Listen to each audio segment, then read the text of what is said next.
major function that racism thrives on is that of racial identification. Although racism does not depend on it, the concept of race has not been around throughout the history of man, but persecution based on looks certainly has. The non-white world has felt the punishment for this for hundreds of years and continually affects them. The body plays an important role in the matter. Lewis Gordon proposes that the body is the perspective of the world, which entails seeing, being seen, and being conscious of being seen. He then sees two types of people who live in bad faith in an existential sense, a sadist and a masochist. The sadist acts only as a godlike consciousness and retreats from the body, while the masochist gives up the consciousness only to live inside the body. He described both as being misanthropic, but an evasion of oneself does not mean an evasion for all of humanity. Both of these, however, lead to a self-objectification, but more specifically for how non-whites are viewed. They're not viewed as equals or as even unequals, but as an invisible problem that needs to be solved.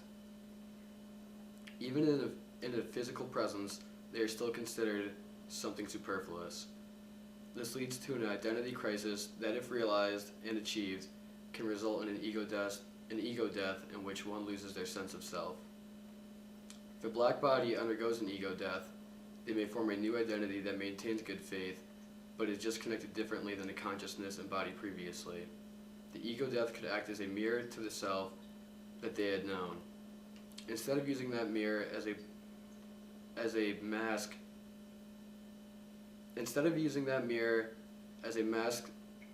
to cover oneself in whiteness, the new identity could lead them in any number of directions, whether it is to one without concentration on skin color, or that would only want to be around others like oneself. Naomi Zack sees the identity formed from bonding under oppression as a way to carve out a sense of self that recognizes their oppressor rather than dealing with it under their current circumstance. She says that no matter what race you identify with, if you die with race, it no longer matters. One race does not die more or less than another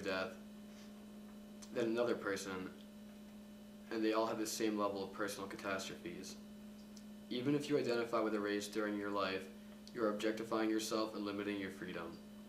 Zack also plays on the idea of an ego death, instead calling it a return to one's life once they have accepted death.